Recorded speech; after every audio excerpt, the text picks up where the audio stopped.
um sermão proferido na manhã do dia do Senhor, dia 21 de setembro de 1890, no Tabernáculo Metropolitano em Newgrange. Porém, inimizade entre ti e a mulher, e entre a tua semente e a semente dela, esta te ferirás a cabeça, e tu lhe ferirás o calcanhar. Gênesis capítulo 3, verso 15. Por favor, nunca considere essa história da serpente como uma fábula. Havia uma serpente real, como um paraíso real. Houve um verdadeiro Adão e Eva, que estavam à frente de nossa raça, e eles realmente pecaram. Nossa raça está realmente caída. Quando Satanás, aquela antiga serpente, o diabo, Apocalipse capítulo 20, verso 2, como o Apocalipse o chama, decidiu tentar Eva a fim de destruir a raça na qual Deus tanto se deleitava. Ele não pôde aparecer para a mulher como espírito. Os espíritos não devem ser discernidos pelo olho, pois um espírito puro é algo que nenhum dos sentidos externos dos seres humanos pode empreender. Um espírito imaterial deve ser invisível, portanto, ele deve incorporar-se de uma forma ou de outra antes que possa ser visto. Que Satanás tem poder para entrar em corpos vivos? É claro que tem, pois ele o fez em escala muito grande em relação aos homens nos dias de Cristo. Ele e suas legiões foram até mesmo compelidos a entrar nos corpos de suínos em vez de serem lançados nas profundezas. Sendo compelido a ter uma encarnação, o mestre espírito maligno percebeu que a serpente estava naquele momento entre as mais sutis de todas as criaturas. Portanto, ele entrou na serpente, sentindo que se sentiria mais à vontade naquele animal. Da serpente, ele falou com Eva, como se a própria serpente tivesse falado. Havia uma serpente real e material, mas o espírito maligno, que é conhecido como a velha serpente, estava lá, possuindo a serpente natural com toda sua astúcia magistral, cruelmente determinado a levar a raça humana ao pecado, para assim arruiná-la e triunfar sobre Deus. O anjo caído não hesitou em assumir uma forma de réptil. Observe cuidadosamente que quando o Senhor trata com a serpente, ele não a questiona quanto à sua culpa e o motivo dela. A razão é talvez que a culpa do arqui-inimigo era evidente, ou melhor, porque o Senhor não tinha nenhum desígnio de misericórdia para com ele. Ele não pretendia fazer nenhum pacto de graça para o diabo e os seus anjos. Ele pronunciou uma sentença sobre a serpente, que, embora fosse terrível para ele, muito encorajador para nós. E até onde nossos primeiros pais entenderam, deve ter sido um sol de luz para suas almas sombrias e deprimidas.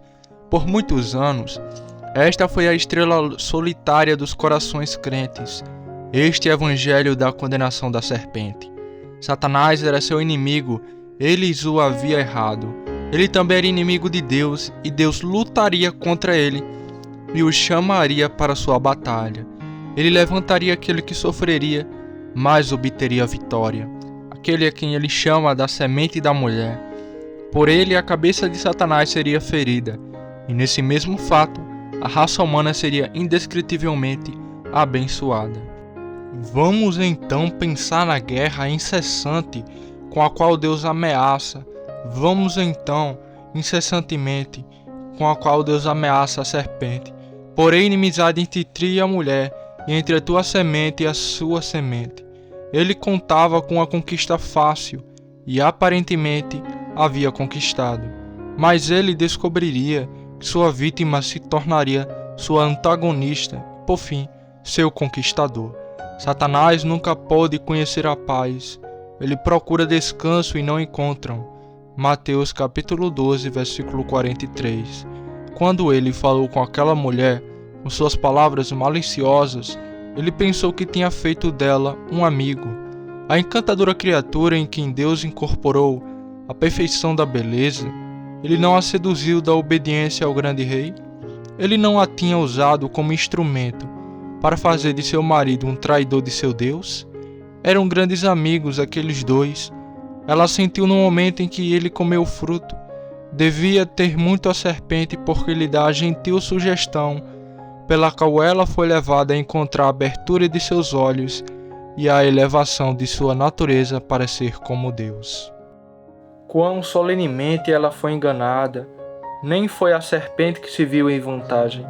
A liga foi quebrada, e o enganador e sua vítima estavam em inimizade. Deus declara solenemente: porém inimizade entre ti e a mulher. Deus fará com que não haja paz. Há uma guerra a ser travada entre Satanás e a semente da mulher, enquanto o mundo durar. Às vezes parece que vai haver paz, pois o mundo lisonjeia a igreja, e a igreja procura se conformar com o mundo. Assim como antes do dilúvio de Noé, os filhos de Deus e as filhas dos homens se uniram em uma aliança profana, assim repetidas vezes houve tentativas de trégua, mas não pôde haver paz. Hoje Satanás tenta os ministros de Cristo para suavizar o evangelho, adaptá-lo à época e torná-lo popular. E ele também trabalha para derrubar a divisão entre a igreja e o mundo. Encha o abismo, diz ele, cubra com o esgoto velho e esqueça que ele existiu. Assim ele fala como o pecador de Provérbios: lança tua sorte entre nós, tenhamos todos uma bolsa. Provérbios capítulo 1, verso 14.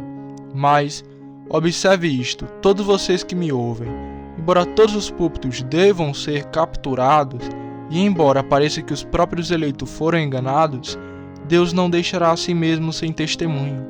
Ele encontrará em algum lugar ou outro alguns escolhidos da semente da mulher para levar a cabo a guerra santa até o fim. Jeová pôs a mão sobre o trono e jurou guerrear contra o mal de geração em geração. Veja como foi em Israel quando o sumo sacerdote de Deus, Eli, piscou para o pecado quando seus próprios filhos como sacerdotes cometeram iniquidade na porta do tabernáculo, e todo Israel foi levado a praticar o mal. A lâmpada da verdade não se apagaria? A adoração ao Senhor não seria totalmente abominável? Ah, não! Uma criancinha foi trazida por sua mãe ao tabernáculo para ser o servo do Senhor, e nele o Senhor encontrou um campeão. À noite Deus chamou Samuel, e ele respondeu: eis-me aqui. 1 Samuel, capítulo 3, versículo 4. Este Samuel ficou diante do Senhor e proferiu profecias que fizeram ambos os ouvidos de quem ouviram formigar, e o Senhor foi novamente grande em Israel. Não tremam pela arca do Senhor. Deus não permitirá que a velha serpente espalhe seu lodo sobre todas as coisas. O trono de Satanás sempre sofrerá oposição. Essa inimizade deve ser mantida pelo próprio Deus. Essa inimizade deve ser mantida pelo próprio Deus. Ele disse: porém inimizade entre ti e a mulher, entre a tua semente e a sua semente. Veja aqui a igreja de Deus anunciada neste versículo. Você não tem apenas o evangelho aqui, mas também a igreja. Cristo, a semente da mulher, é a cabeça, e todos os que estão em Cristo são o seu corpo. Ele e eles são a única semente. Com estas palavras, o Senhor estabeleceu a igreja que continua até hoje, uma semente que se opõe a Satanás e ao mal, uma semente que permanecerá pelo poder do Espírito de Deus, travando uma guerra constante com os poderes do mal. Pertencemos a essa semente? Nesta semente há um ódio profundo a tudo que é falso e mal.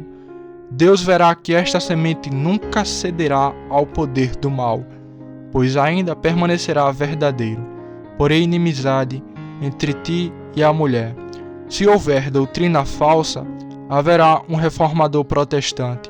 Se houver alguma forma de maldade existente, haverá uma testemunha nascida do alto para combatê-la. Esta semente nasce não do sangue, nem da vontade da carne, mas do Espírito de Deus, que habita na verdadeira semente da mulher. E esta semente será valente para o Senhor dos Exércitos, até que o último inimigo seja destruído. 1 Coríntios capítulo 15, versículo 26. De que lado você está esta manhã, meu amigo? Eu coloco a pergunta bem direta a todos aqui. Você nasceu de cima? O que é nascido da carne é carne, o que é nascido do Espírito é Espírito. João 3, verso 6. Só esta última é a verdadeira semente da mulher. Observe que vemos no texto a realização limitada da antiga serpente. Observe que vemos no texto o que realizará com todos seus esquemas. Tu lhe ferirás o calcanhar. Isto é tudo. Isto é a maneira da serpente. Satanás é um adicionado à beira do caminho que morde os calcanhares do cavalo, de modo que seu cavaleiro caia para trás. Gênesis 49, verso 17. Se ele não ousar atacá-lo abertamente, ele o atacará por trás. Ele é como a cobra na grama mordendo o calcanhar do viajante. O resultado dos 6.000 anos de astúcia e inimizade de Satanás é que ele feriu o calcanhar de sua vítima. Esse calcanhar machucado é doloroso o suficiente. Veja nosso Senhor em sua natureza humana gravemente ferido. Ele foi traído, amarrado, acusado, esbofeteado, açoitado, cuspido. Ele foi pregado na cruz. Ele ficou ali pendurado com sede e febre, na escuridão e na desseção. Eles perfuraram suas mãos e seus pés. E por último, eles abriram seu coração e imediatamente fluiu dele sangue e água. Satanás feriu o calcanhar da semente da mulher com a morte. É um negócio triste, mas quando nosso Senhor pensou na ressurreição, na salvação de seus escolhidos e na conquista do mundo, pareceu-lhe uma coisa leve, pois ele suportou a cruz desprezando a ignomínia. Hebreus 12, verso 2. Eis a semente da mulher, compreendendo ainda mais a todos. Eis a semente da mulher, compreendendo ainda mais todo o povo crente do Senhor. Povo crente, Satanás feriu-lhe o calcanhar com o máximo de seu poder. Através das longas perseguições, ele tem atacado o calcanhar da igreja. O diabo lançou na prisão muitos dos santos, e outros ele fez com que fossem torturados por causa de Cristo. Mas suas almas não foram conquistadas. Ele só poderia machucar o calcanhar se o espírito voou para fora de seu alcance. E você, hoje, quando tentado, provado e derrubado, pode ser consolado porque sua cabeça não está ferida. Jesus reina no céu. As águas são negras e cobrem o corpo, mas nossa cabeça está acima das ondas e o corpo está seguro. As contusões da serpente ficam no calcanhar e não se espalham mais. O sofrimento da igreja, por maior que seja, é apenas uma leve aflição, não digna de ser comparada com o peso eterno de glória, muito excelente. 2 Coríntios capítulo 4, versículo 17. Graças a Deus, o inimigo só pode machucar seu calcanhar. A causa de Deus e da verdade no mundo poder, pelo poder sutil de Satanás, ser por algum tempo tristemente ferida no calcanhar de seu progresso, mas não pode ser ferido no coração de sua verdade. O reino avança dolorosamente por causa do calcanhar machucado, mas não falha. Mesmo quando manco, ele pega a presa. Alguma doutrina que possivelmente pode ter sido declarada de maneira questionável é mais amplamente estudada, mais cuidadosamente divulgada. Então até mesmo a contusão no calcanhar funciona para o bem. Embora a Igreja de Deus possa estar sobre uma nuvem por um tempo, ela explodirá com todo o maior esplendor em pouco tempo. Tu lhe ferirás o calcanhar. Faça o melhor que puder, Satanás. Não é muito. Tudo que você é no seu melhor é apenas um mordiscador do calcanhar, nada mais. Permitida você envenenar o calcanhar, mas apenas machucá-lo. O homem de Deus manque um pouco e sofra onde as presas estiveram, ainda assim apoiando-se em seu amado, ele sobe do deserto sem falta. Esquecendo-se das contusões de seu calcanhar, ele se regozija nos triunfos de sua gloriosa cabeça. Mancamos um triunfo limitado de Satanás, e agora observamos sua condenação final. Porém, inimizade entre ti e a mulher, entre a tua semente e a semente, e isso te ferirás a cabeça. Aqui está o fim do grande conflito. Satanás, que lidera os poderes do mal no mundo, deve combatê-lo com toda a sua astúcia e força, e está tão longe de ter sucesso que fere o calcanhar do campeão com quem luta. Mas no final a semente da mulher é para ferir sua cabeça. Isso foi realizado quando o Senhor Jesus morreu.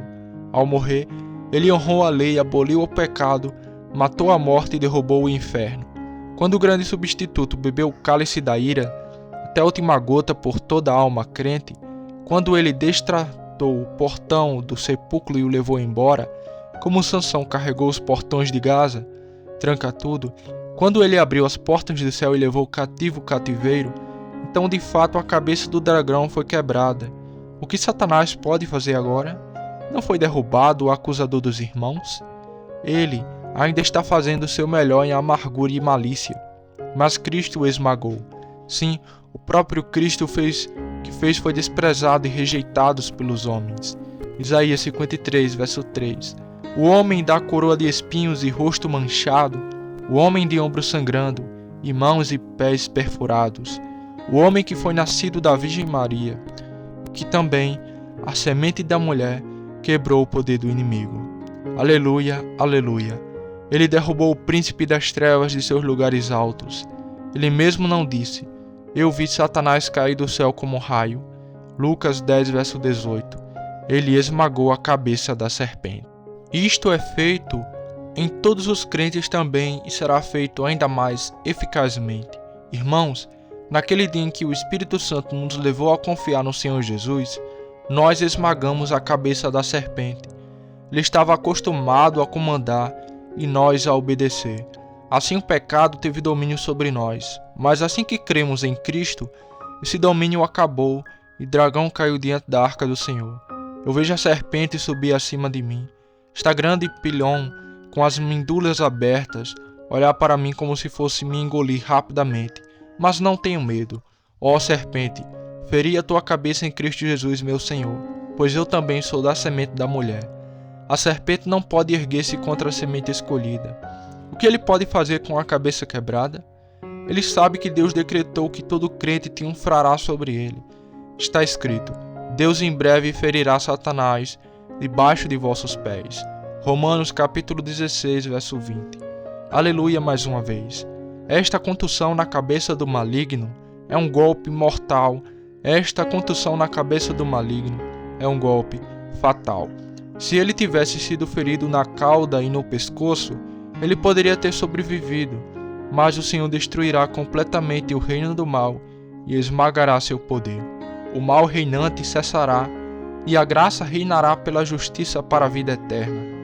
Haverá um novo céu e uma nova terra, onde habitará a justiça. O próprio Cristo, a semente da mulher, virá uma segunda vez, e ele reinará gloriosamente na terra entre seus antigos. Então cavalgará próspero por causa da verdade e da retidão, e sua destra exaltará seu povo. Seu pé pisará o inimigo deles. Que você e eu estejamos entre a feliz multidão que saudará a semente da mulher em seu segundo advento, que possamos reinar com ele naquele dia. Pela semente da mulher o paraíso foi restaurado para nós, e todo o mal da queda foi desfeito. Ele restituiu o que você não tirou. Tudo bem com você? Você olha para Jesus, a semente da mulher? Você está confiando nele para quebrar o poder do maligno? Você deseja que o poder do pecado seja quebrado em você? Você deseja ter a própria cabeça disso esmagada como pó? Você anseia para ser livre do pecado e santo como Deus é santo? Você está confiando em Jesus para ter essa mesma confiança em você? Então você está ao lado conquistador. A vitória será sua através do sangue do Cordeiro. Assim, encontramos muito evangelho na maravilhosa sentença pronunciada sobre aquela velha serpente, o diabo, mas apenas rocamos a superfície. Ao Deus eterno seja a glória, para sempre e sem fim. Amém.